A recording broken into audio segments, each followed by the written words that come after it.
Happy Halloween, everybody. How come the witch could not get pregnant? Because her husband had a hollow weenie. It's Halloween, everybody. Today's subject is winning. It struck me odd that Tom Brady, one of the greatest football players of all time, was doing TV. It strikes me odd that Kevin Harvick is doing TV. It strikes me odd that the greatest athletes of all time, they win everything and they go on to do TV. Or they go on to do something, own car dealerships. John Elway out there in Denver, owns a lot of car dealerships. My brother Rusty, one of the greats of all time, Rusty Wallace. 1989 NASCAR Winston Cup champion, 55 wins. He's got 9 car dealerships. He's building motorcycles. He's doing good things. So the subject is this. There was a saying years ago, winning isn't everything, it's the only thing. As the years go by, I realize that's not true. It sounds good when you're young. When you're young, you're like, oh, I gotta win. I'll do anything to win. Winning, it's not everything, it's the only thing. As you grow older like me, I'll never forget. I've sit here in St. Louis, and I've gone down to Busch Stadium, and I've witnessed the St. Louis Cardinals win 2 World Series championships, 2006, 2011. And you spend all year long fighting the good fight, and then when you win it all, you realize, oh, I still got to go to work. There's no grand explosion. And it strikes me odd. That's the phrase here, that all these great athletes, they do it all. They do it all.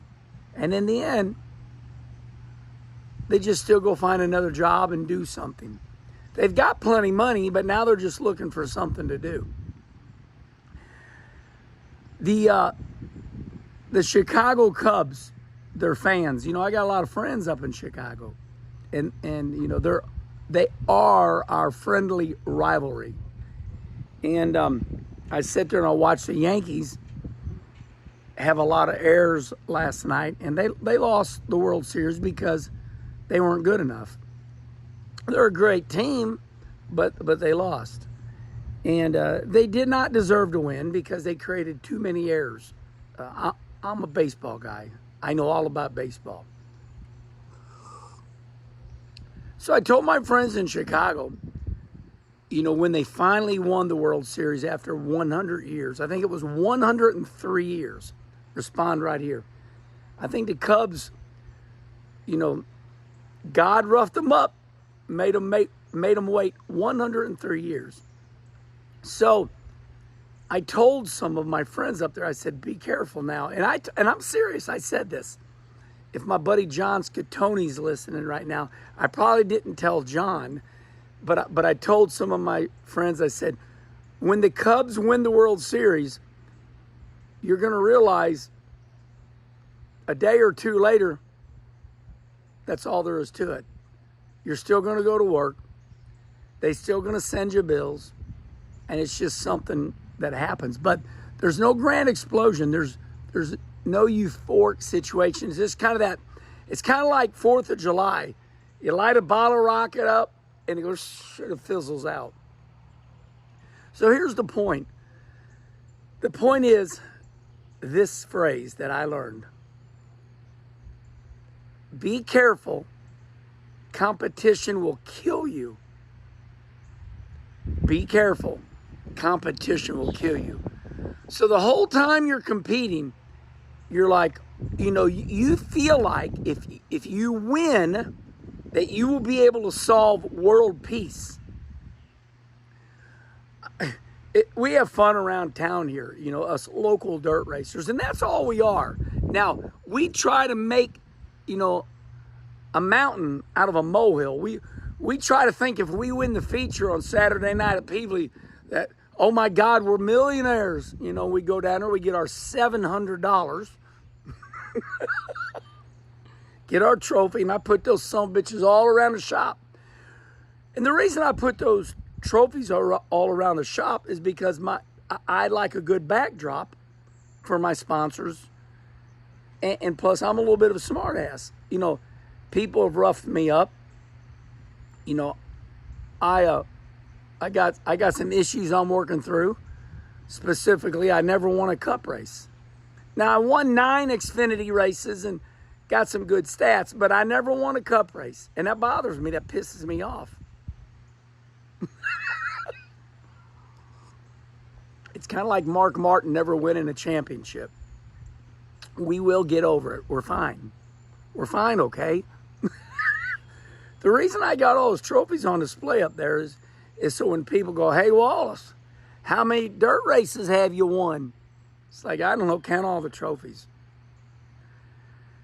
The bottom line is competition will kill you. Be careful with competition, thinking that it's going to solve your life problems. I've learned that competition is something to do.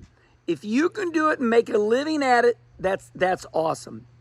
But every one of my friends that have won everything, and they've won championships, I've learned so much towards the end of my life here. I have the greatest of all time. Here's key. I have the greatest of all time. They come up to me, and they've won championships. They've won multiple championships, 30, 40 races.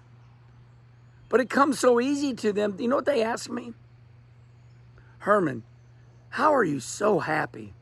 Why are you so happy? I look at them and I say, you know what? I tell them this. I say, I would cut off that bad pinky. They got smashed in a door in Rolla, Missouri. My brother Rusty and Mike were fighting. And one of the doors opened up, and I went to go in the house, and one of them slammed the other door, and it destroyed that pinky. I would cut that mother pinky off if I could have won one cup race.